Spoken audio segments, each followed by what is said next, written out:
Government failed to cure inflation. Government failed to cure high taxes.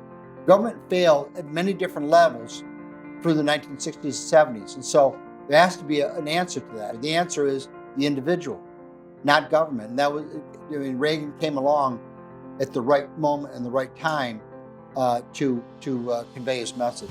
Keeping our republic is on the line, and it requires patriots with great passion, dedication, and eternal vigilance to preserve our freedoms.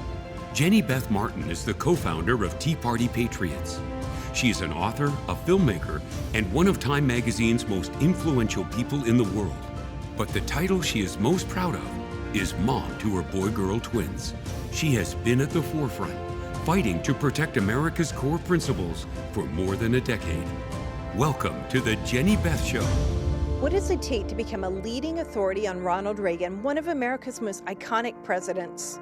Today, we dive into the life and insights of Craig Shirley, a New York Times best-selling author who has not only written 6 books on Reagan, but also served as a historical advisor for the new Reagan movie.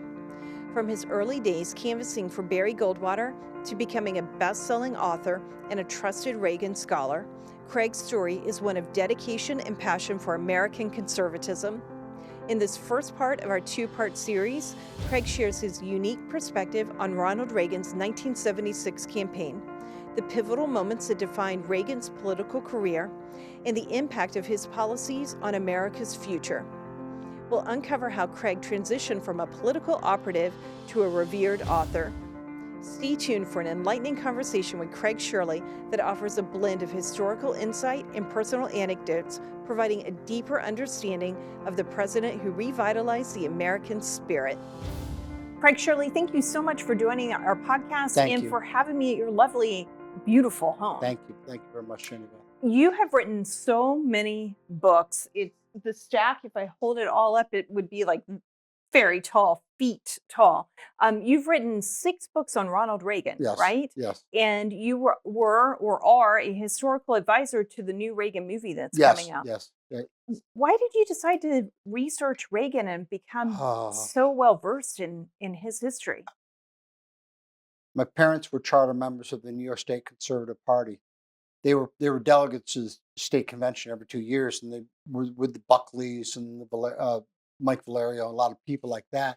They were very active in the early days of the conservative movement, and they got my brother and me involved. And so we went door to door for Barry Goldwater, and we went door to door for Richard Nixon, with brochures, and got a lot of doors slammed in our face. But conservatism has always been in my blood. I was, I worked on the 76 campaign. I worked on the 80 Reagan campaign, where I first met my wife, Serene, 40-some years ago. But I remember very distinctly, after the 64 campaign, my father came home with a record album. The title of the record album was Rendezvous with Destiny. It was Reagan's speech for Barry Goldwater. And he made my brother and me sit down and listen to it. And after listening to, it was long playing, 33 in the third, long playing record album. And afterwards, I remember my father exclaiming, "This man Reagan himself should be president." He was pretty prescient, 1964. So, I'd always been a follower of Ronald Reagan. I always studied Ronald Reagan. I always read newspaper articles about Ronald Reagan, magazine articles. And so just one thing led to another. I worked on the 80 campaign. Then I worked for the Republican National Committee, which was the political arm of the Reagan White House. I worked for the White House Conference on Small Business. And I worked on the 84 campaign. And then I started my own firm. And a lot of my clients were clients that I worked on in conjunction with the Reagan White House. The Nicaraguan Contras were a client, the Afghan Mujahideen. I worked on SDI. I worked on the 86 tax reform bill. So I was at the White House all the time, working on strategy and all that. And when I started my own company, one of my early clients was Thomas Nelson Publishing. They started, Thomas Nelson, remember, the largest publisher of the Bible. Right. They started a public affairs division called Nelson Current, and they hired my firm to do all the marketing for Nelson Current. And the president of the company, who has now passed away, unfortunately, David Dunham, had a standing order, and that was that we ever had a good idea for a book, we were supposed to call him and tell him. So I I called him one day. I said, I got a good idea for a book. He said, tell me, what's that? I said, nobody has ever written a book about the 1976 Reagan campaign. Mrs. Reagan always said of Reagan's 5 national campaigns, it was the most exciting. And without the 76 campaign, there is no 1980 campaign because it laid the foundation for him to run in 1980. It laid the ideological and personal foundation. He said, I love the idea. Go get me a writer. So I called all over Washington. I called George Will. I called Frank Donatelli. I called lots of writers and lots of political activists. And everybody had an excuse why they couldn't write it. They weren't interested in the subject. They were busy, yammy, yammy, yammy. So after about 3 weeks, I report the sad news back to David. And I said, David, I'm striking out on this idea for a writer for the 76 campaign book. And David said, 6 little words that changed my life forever. He said, well, why don't you write it? So I said, okay, I'll write it. Sure. I thought I'd entertain fleeting notions about writing steamy novels and stuff like that, but not nonfiction, not historical nonfiction. Although I was a history major in college, I studied history my whole life. I love American history. So I said, okay, what do I do? He said, well, first you got to write a treatment. And I said, what's a treatment? Yeah, right. He laughed and he said, I'll send you some samples you can use as templates. So I got the templates, I got the samples, and I sent him back a template 3 weeks later, 2 weeks later. And within a matter of days, I got a contract and a very large check in advance. But the good news is I got a contract and a very large advance. The bad news is I got a contract and a very large advance. Now I got to write the darn thing. Right. So I signed the contract, deposited the check, and just set about gaining as much knowledge as I could about the 76 campaign. I interviewed everybody who's still alive. I interviewed, many of the Reagan children. I interviewed a lot of the Bush children. I interviewed Howard Baker. I interviewed his Sissy Baker. I interviewed so many people who are still alive. And when I started writing this 20 years ago, that I interviewed. And so after a fashion, I came up with a book, and it ended up being on the Washington Post bestsellers list. And they were very happy because it sold very well. I was very happy because I had something in my hand to show, something for my life. I mean, I had a lot of things in my. Don't get me wrong. It's because I coached and I built a business and built a family. But writing a book is different. Is different. You're exactly right. You're exactly right. Something tangible to prove you have intellect. Not just a diploma to hang on a wall, but actually something you can say, I did this. I'm proud of this accomplishment. Right. So I wrote the book. It came out. It met good reviews. And a couple months later, I got a call from the president of ISI Publishers. He says, I love Ronald Reagan's Revolution, but the story is incomplete. I said, yeah, I know. He said, well, we want you to write the book on the 1980 campaign. So again, they sent me a contract and a very large check. And again, I set out gaining as much knowledge as I could. I mean, I interviewed everybody, and I dug into presidential libraries at the Reagan Library and the Ford Library and all these other locations, National Archives and the Library of Congress. By the way, I have to say, on my book on the 76 campaign, I had a little trouble initially with the Reagan Library. So I complained about it one day to an old Reagan speechwriter, Peter Hannaford. And lo and behold, Mrs. Reagan called the Reagan Library and she says, you give Craig Shirley all the cooperation he wants. Whatever he wants, you give it to him. Because I know he's going to write a good book for Ronnie. So I did. And, she was my best friend after that. Right. So I wrote the book on the 80 campaign. And the nice thing was that really it is the definitive story of the 1980 campaign. Nobody's ever written anything close to it. And I hope, nobody ever will. The Reagan's Revolution, the first one you were saying that this one was so important, informative to how he became who he was. And, yes. And yes. Mrs. Reagan thought it was such an important yes. time. Elaborate on that. Tell us more about that period. Okay. It was a very dark period for the Republican Party in 1973 and 74. The country is in the depths of Watergate. Nixon is about to resign. Spiro Agnew has already resigned. And by the way, Spiro Agnew was the front runner for 1976, not Ronald Reagan. Spiro Agnew absent his corruption and pleading nolo contender and resigning the vice presidency, would have been nominated by the Republican Party in '76. But that changes everything for Reagan. And then Nixon resignation also. A path is cleared through the wilderness for Ronald Reagan, who previously wasn't really thinking about running for president until '74, '75, when it becomes clear that the nomination is now wide open because Gerald Ford is challenged. Okay, he's a non-incumbent appointed president. He's never asked anybody in the country for his vote except outside of one congressional district in Michigan. So nobody has anything invested in Gerald Ford. So now that it's open, and Reagan comes out of 2,259 delegate votes cast in Kansas City in August '76, Reagan comes within 69 delegate votes of beating the incumbent, and if only because of hijinks in the Ohio, Mississippi, and New Jersey delegations is Reagan denied winning the nomination in '76. Now, a lot of people say it was good because Reagan in '80 was a better, stronger, more prepared candidate than '76. I'm not necessarily sure I buy that, because if you look at him in '76, I mean, he was on fire. His speeches, he was at the top of his game. And who's to say that he wouldn't have become president and still been able to persuade a conservative Democratic Congress to follow him on a lot of legislation? Now, on the other side of the equation, I will tell you, is that Reagan in '76 was not a fully formed conservative. Really? He had the national defense. He had the family arguments, pro-life arguments a little bit. He didn't have the tax cutting arguments at all. He didn't have he had somewhat of the anti-Soviet argument, but he was incomplete. His issue cluster was incomplete. So the issue cluster was complete in 1980. The one that Donald Trump runs on today is the one Ronald Reagan introduced to the party in 1980. Okay. And when you say it wasn't complete, what is it what is a complete picture of conservatism and a conservative? Conservative, well, maximum, as Reagan said in '64, maximum freedom consistent with law and order. I would say it's about a number of words: individuality, privacy, dignity, life extending for all human beings.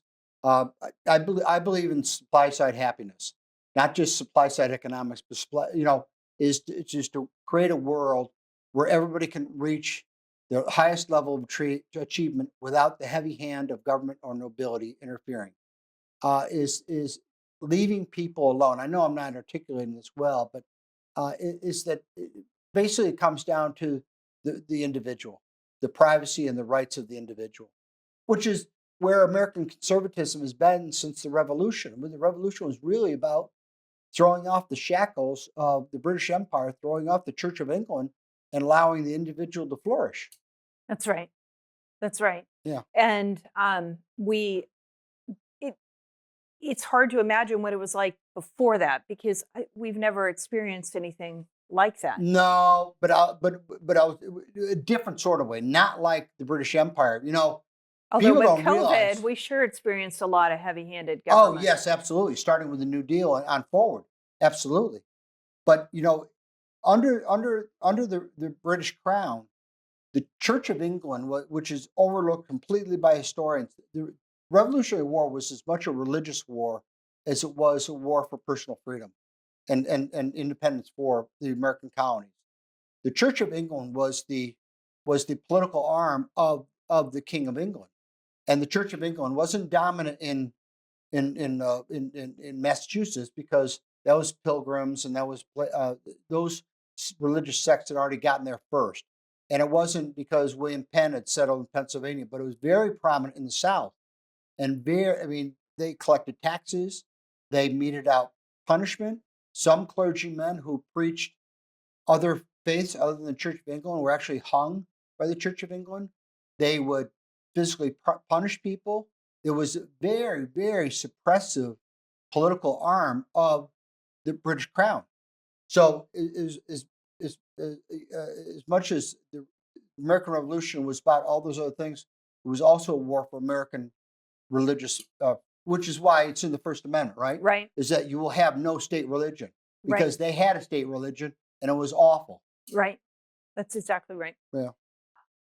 Okay, so he doesn't win. There are shenanigans. Right. He learned a lot, Right. and then he became a full-fledged conservative. Right. And what happened during the campaign season in 1979 and 1980? There were a lot of ups and downs. He almost lost a nomination because of his inattentiveness to his own campaign. Reagan, when he was had a tendency to coast. It was only when he had to fight did he become his eyes would brighten up, his resolve would sharpen, his message would sharpen, and then he became really focused. And then, after he lost the Iowa caucuses to George Bush in 1980, everybody was saying it's over for Reagan.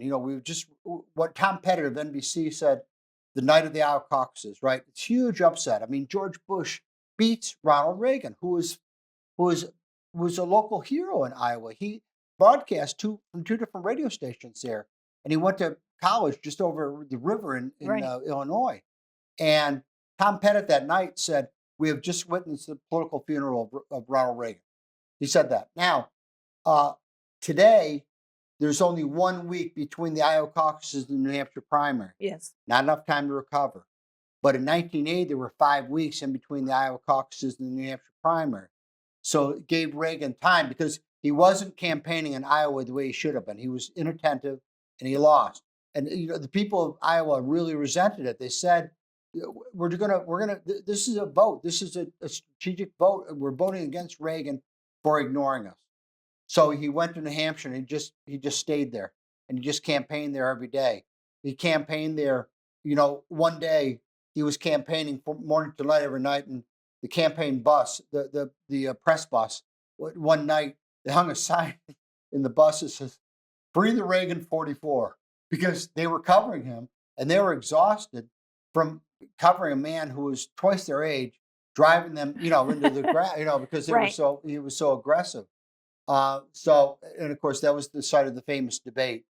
Now, a lot of people think, I am paying for this microphone. Mr. Breen won the campaign for Reagan. He would have won anyway, but it did increase his margin. He won 53-21 over George Bush. He crushed him. I mean, reinstalled himself as the front runner for the 1980 nomination. But absent that debate, because that scene of him yelling at the National Telegraph editor, right, Mr. Green. Absent that, elaborate on that a little, in case people like my daughter or son don't know. Okay, is that Ronald Reagan had avoided all presidential debates before that. Okay, right, because he had a campaign manager who said, "No, we don't need to. We're the front runner. We don't need to talk to these people." Blah blah blah, and people resented it. That Reagan was absentee at all these debates, and it fed the rumors too that he was at home because he was too old to run again for president. Now this was, 40 years ago, so he was 69 at the time, and today that's nothing. 69, oh, yawn, right. But 40 years ago, it was considered to be an elderly man. Was he up to being president? And there were a lot of columns, a lot of newspaper reports, and a lot of TV reports saying he was too old, he's doddering, this, that, the other thing. I mean, Reagan's age and all the polling came up as number one. What is your chief concern about Ronald Reagan? His age.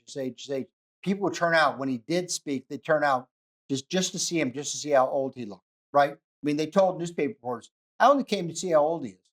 I didn't come to cheer him or support him." So now it's time for the national debate, and Reagan accepts this because he's now running behind George Bush. The polling in New Hampshire still had him behind George Bush, and so he accepts it. And Bush, accepts it too, obviously. And there was a minor side drama over the fact that, according to the FEC at the time, they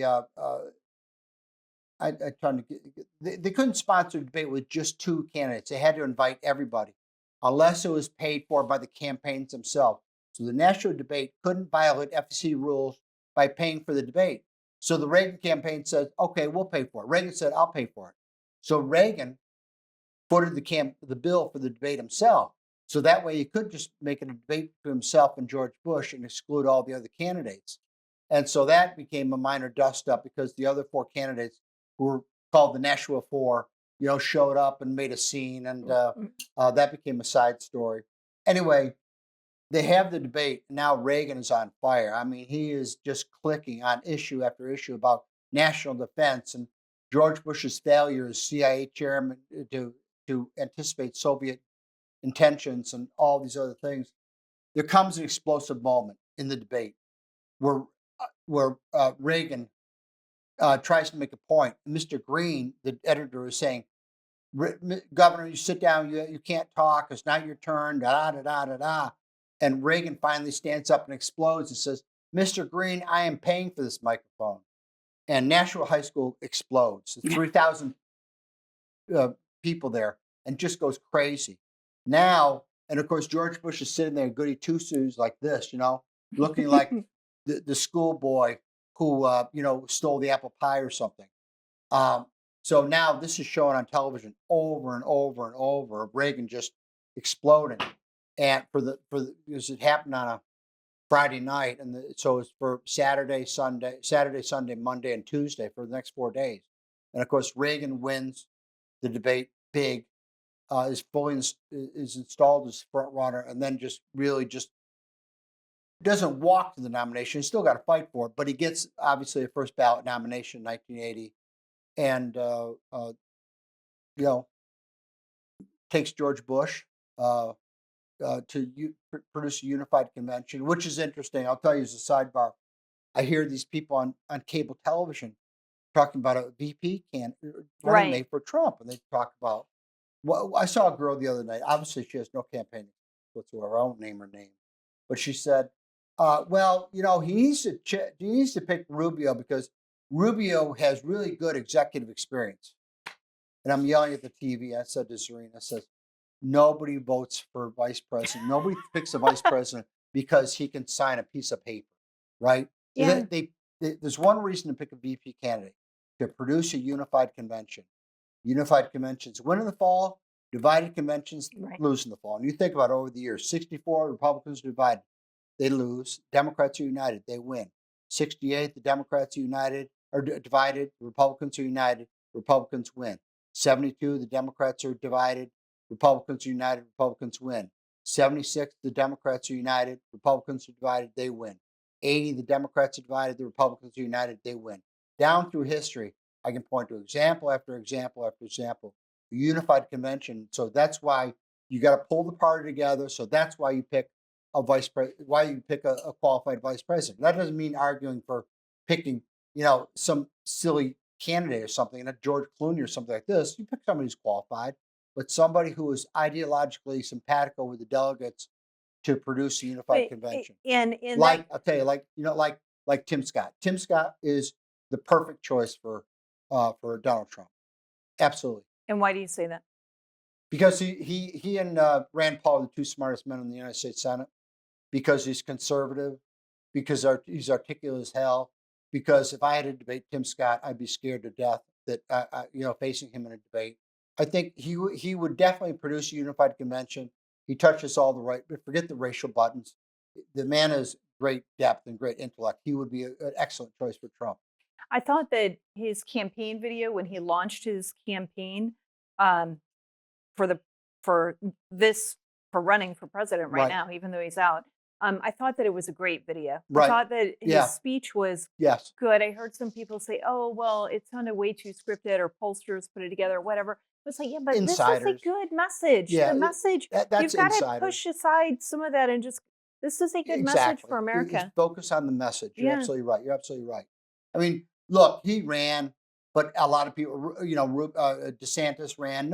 This is Donald Trump's year. This is Donald Trump's year. There's nobody else going to get the Republican nomination other than Donald Trump. That's right.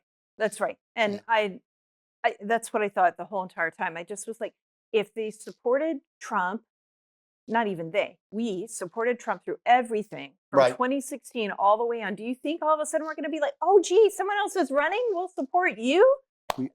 This is such an important point.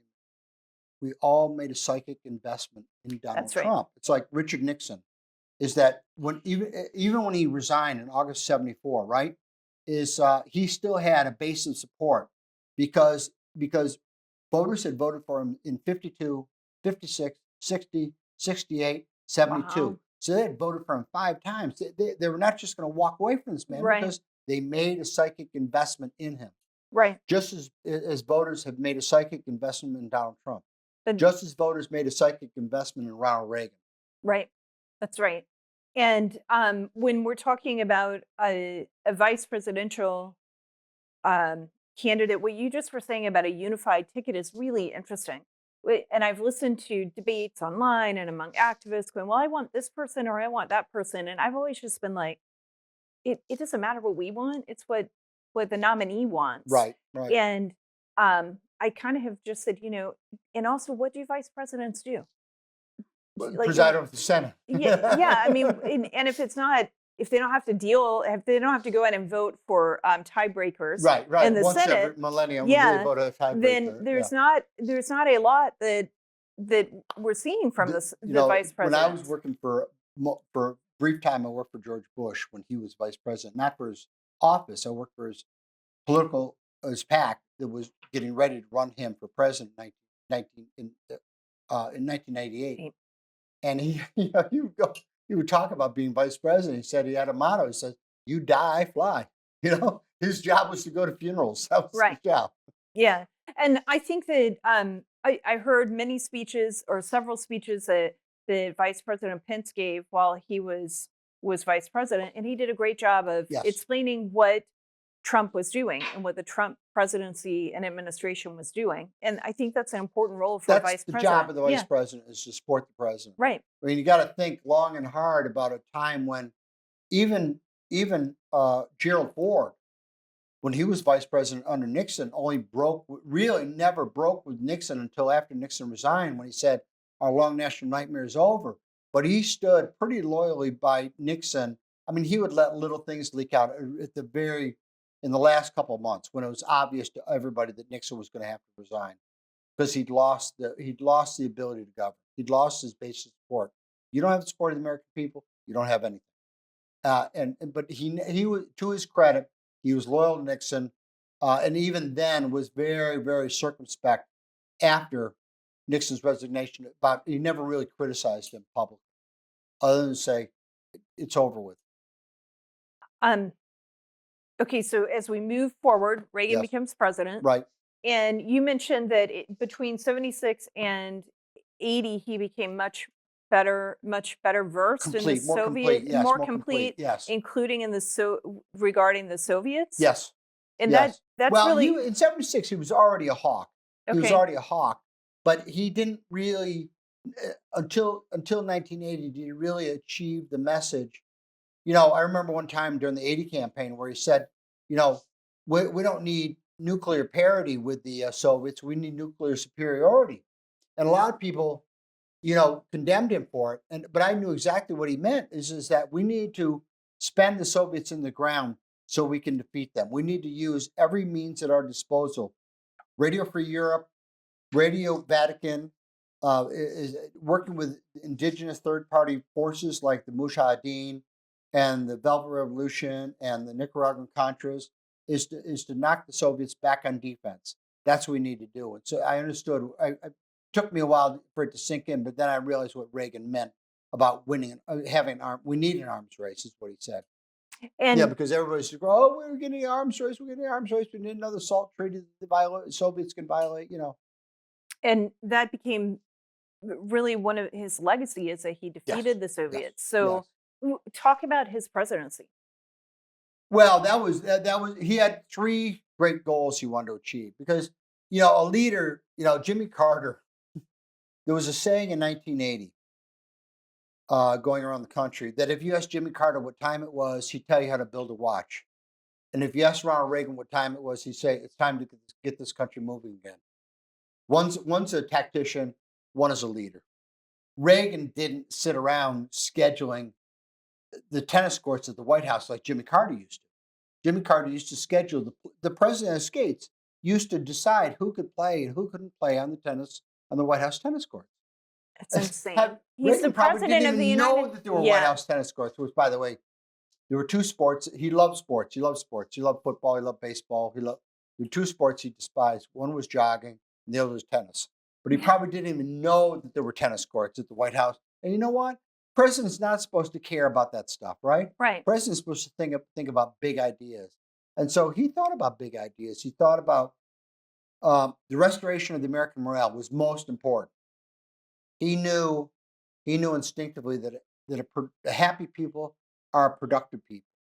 And after 17 years, America had gone through 17 years of real torture from the time of John Kennedy's assassination through the failure of the Johnson administration, through the failure of Vietnam, through the failure of Nixon's administration, through high inflation, high interest rates, through the 70s with Pet Rocks and John Travolta and losing the Soviets, and the failure of Jimmy Carter presidency from 1963 to 19. We were used to being winners, right? Americans were winners.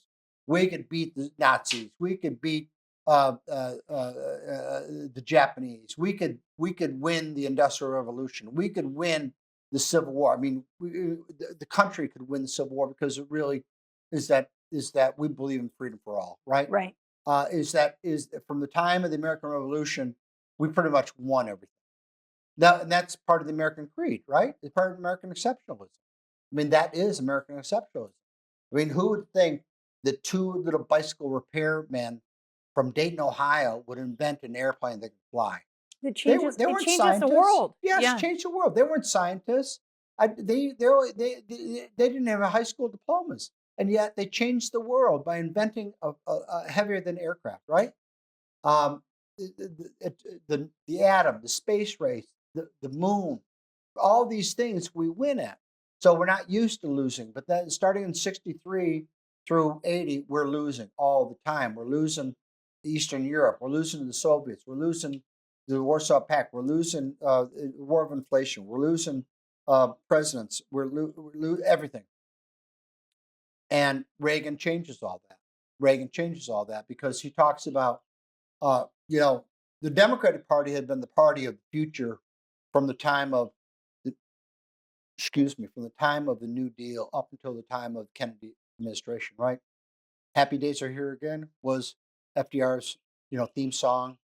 John Kennedy ran for the New Frontier. It was the New Frontier, and he said, we need to get this country moving again, right? It was always about the future. The Republican Party was the green-eye shade, spinach-eating bookkeepers. We're the nasty old balanced budget guys, right? Right. Only until 1980 does Reagan acquire supply-side economics and a message for the future, right? No 18-year-old wants to hear about how lousy their future is going to be, the way Carter was talking about, a future of scarcity, a future of shrinking pies, a future of, he gave a commencement speech at Harvard in 1979. He says, we need to get over our inordinate fear of communism. That's just the words of second place.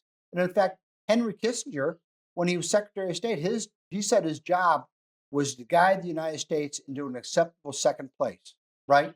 He compared us to Athens and the Soviets to Sparta.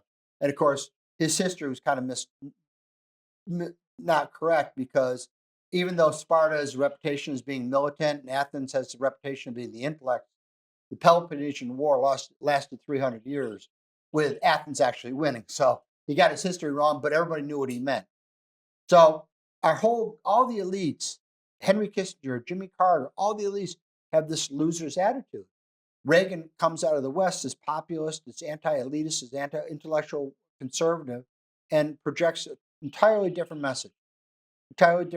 And American people like what they hear, because I remember the debate in 1980 when he's debating Carter, and Carter was chiding him on how his tax cuts would be inflationary, and Carter says, how is it inflationary for the government to take your money and spend it the way that you want, but it is inflationary for an American individual to keep their money and spend it the way they want, right?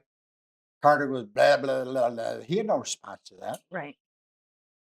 Because there isn't a good response to that. Yeah. But again, it all goes back to individuality, right? Right. Personal freedom, personal dignity, personal privacy. Right.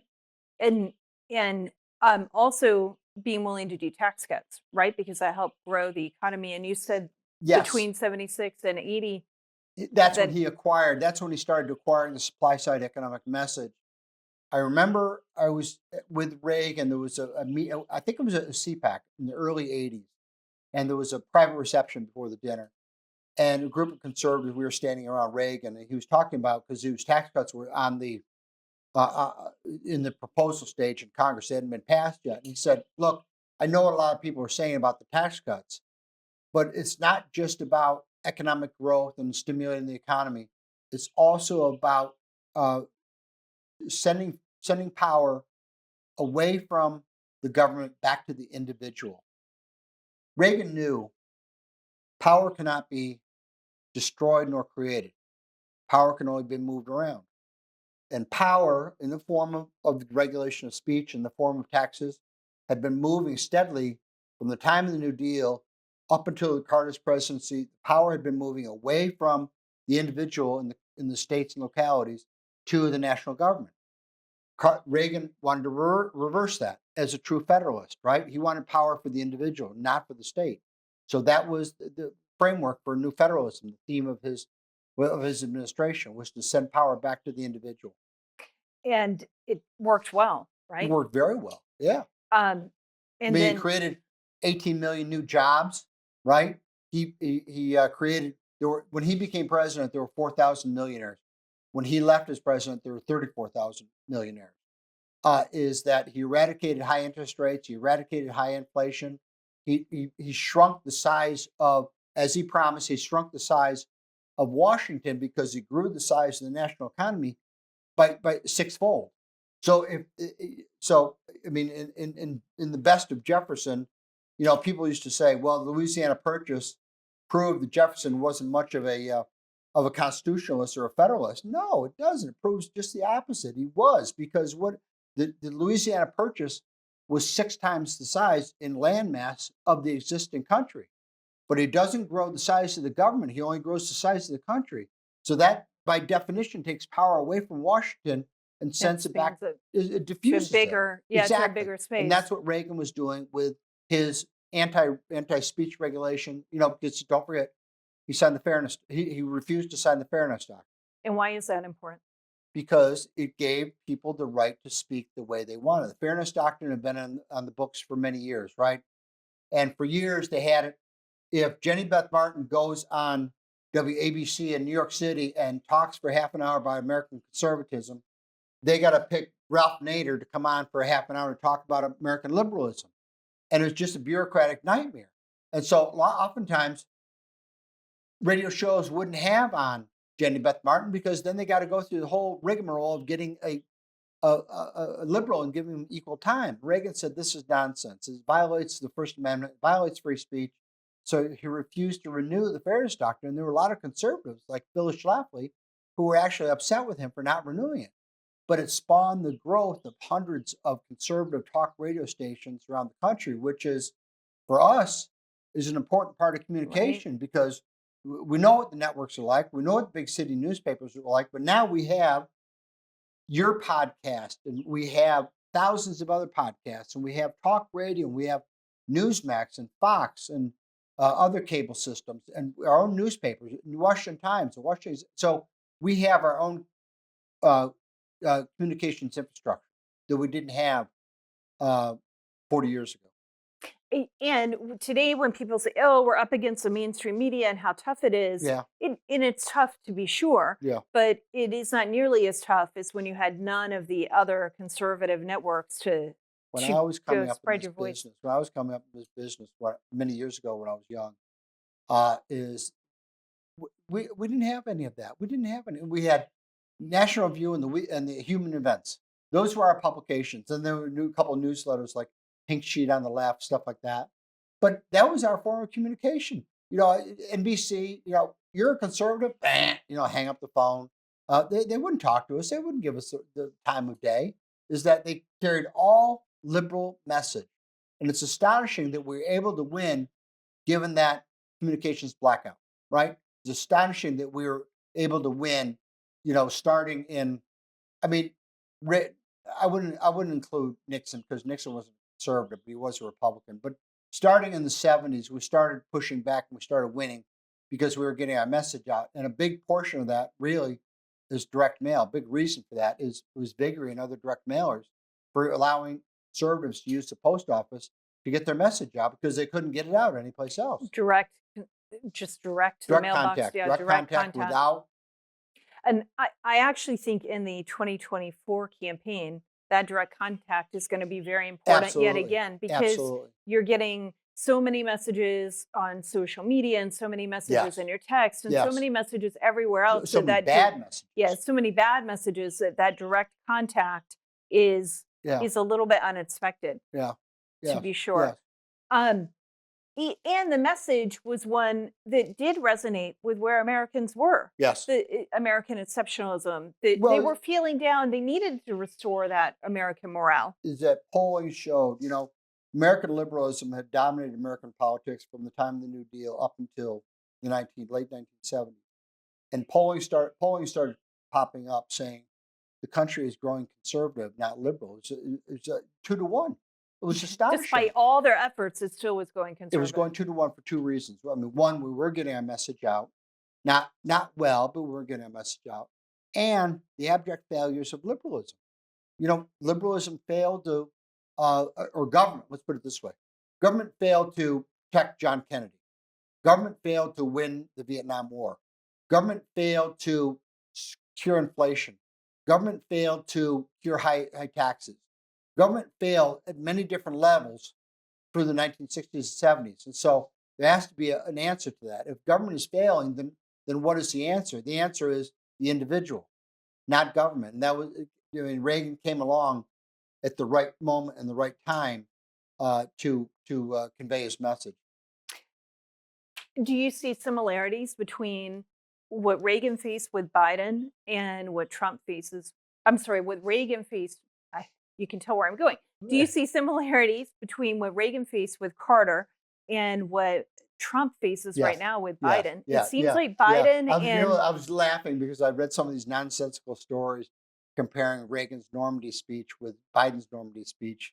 And I did a TV interview this morning, and I said Reagan's speech was for the ages, Biden's speech was for the minutes. Well, and Biden's speech was a plagiarized but and a knockoff. He's been a plagiarist his whole life. He has. So what else is new? He's a plagiarist, but he doesn't say it with conviction. He doesn't say it with any intellect, he doesn't say it with any moral authority. And I've listened to the comparisons of the two, and I just think, wow, Reagan he just sounded like he believed what he was saying. It was coming from his heart, not. He truly, truly, truly believed in the righteousness of his cause, and that what he was saying was correct, and history proved him correct.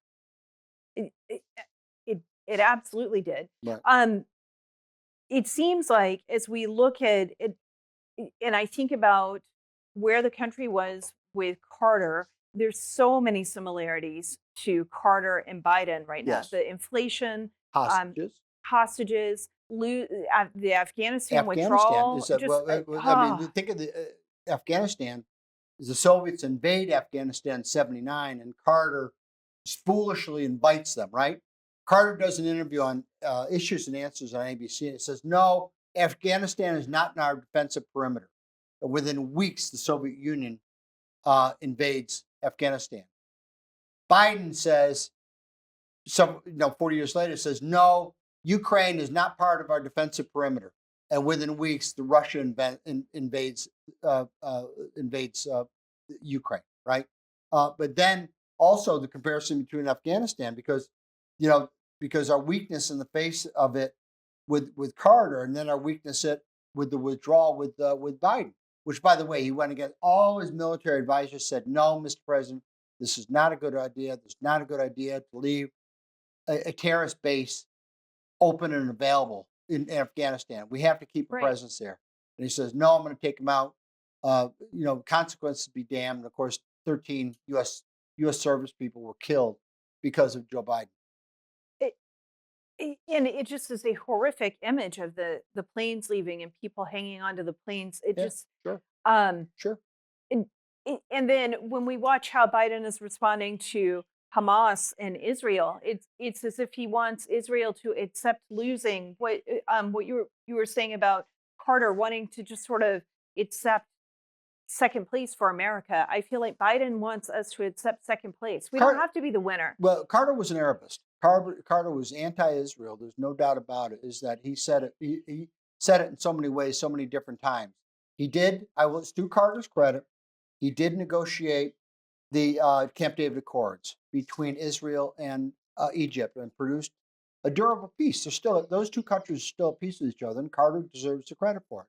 But he was not. He was no fan of Menachem Begin, who was then the Israeli president. He was very tough on Israel. He was very, very open to the Arabs, just as Joe Biden is. Joe Biden has taken a step further. I mean, Joe Biden has a long history, going back to his days in the Senate, of being anti-Israel. And that he didn't in his speech. He doesn't, I mean, he talks about World War II and he talks about the sacrifice in Normandy, but it doesn't talk about the Holocaust. How can you not do that? How can you? The whole part of the, not the whole reason, but a big part of the reason for World War II was the extermination of 10 or 11 million people, not just 6 million Jews, but 4 million undesirables. You know, everything from homosexuals to political opponents to Poles to Russians, who all went through many of the Nazi death camps. And by the way, there were many Nazi. There wasn't just Auschwitz or Treblinka or Dachau. I researched this one time. The Nazis had something like 45 different death camps spread out all through Eastern Europe. So, but for him to not to mention the Holocaust, not to mention the State of Israel, which was created after World War II as a direct result of the Holocaust, right? Not to mention the anti-Semitism in this country going on right now that's brought about by the Democratic left is shameful. It's absolutely shameful. It truly is.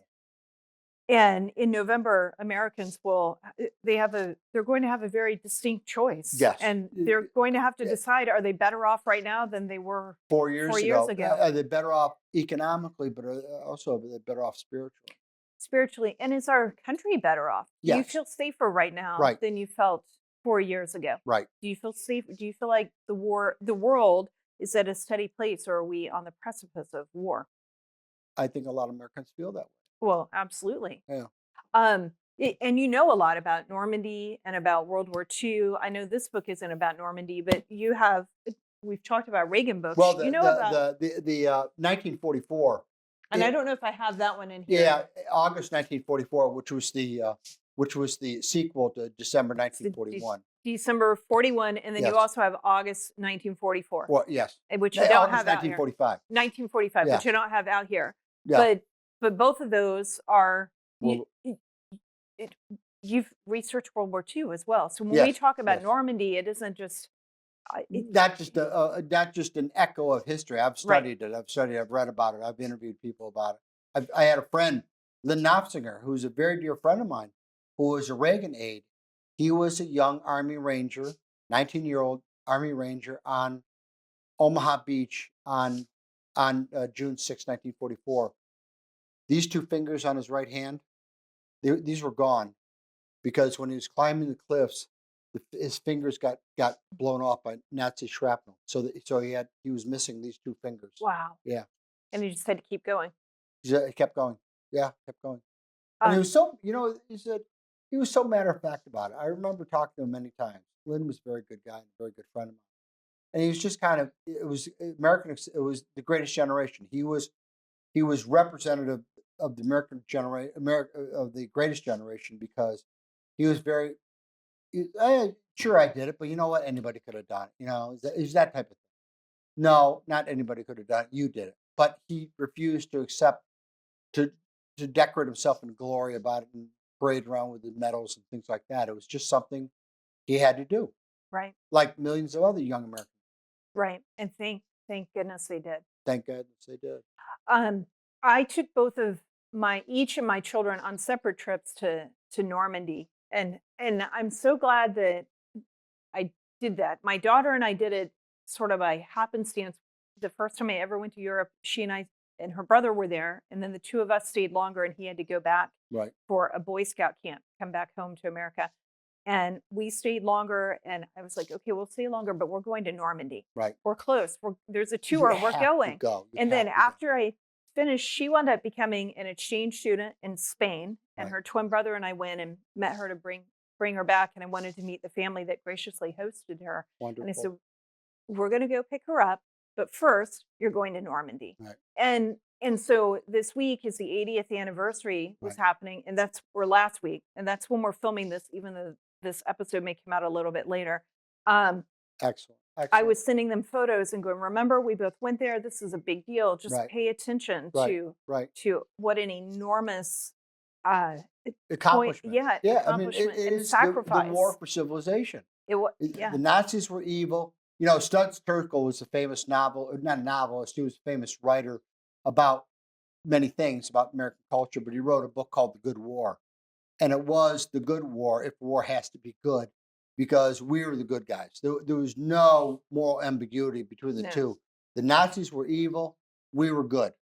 And so, I mean, that's part of the reason why it's such an important war, because it is to defeat evil, and it is a battle for for world civilization. World, not just Yeah. American, Not but just world. American, world civilization. And survival of the Jewish people as well. Yes. Yeah. Who would have surely been exterminated if Hitler had his way. Just Wiped off the face of the earth. well, and everything that is old is new again. So we have to fight these battles, sadly, over and over in our own time to remind. Mark Twain once said, history does not repeat itself, but it does rhyme. Craig, we're going to pause right here Right. and end this first podcast episode, and then we'll resume in the next episode. Okay. So we have been joined today by Craig Shirley, who is a historian and author. The Jenny Beth Show is hosted by Jenny Beth Martin, produced by Kevin Mooneyhan, and directed by Luke Livingston. The Jenny Beth Show is a production of Tea Party Patriots Action. For more information, visit teapartypatriots.org. If you like this episode, let me know by hitting the like button or leaving a comment or a 5-star review. And if you want to be the first to know every time we drop a new episode, be sure to subscribe and turn on notifications for whichever platform you're listening on. If you do these simple things, it will help the podcast grow, and I'd really appreciate it. Thank you so much.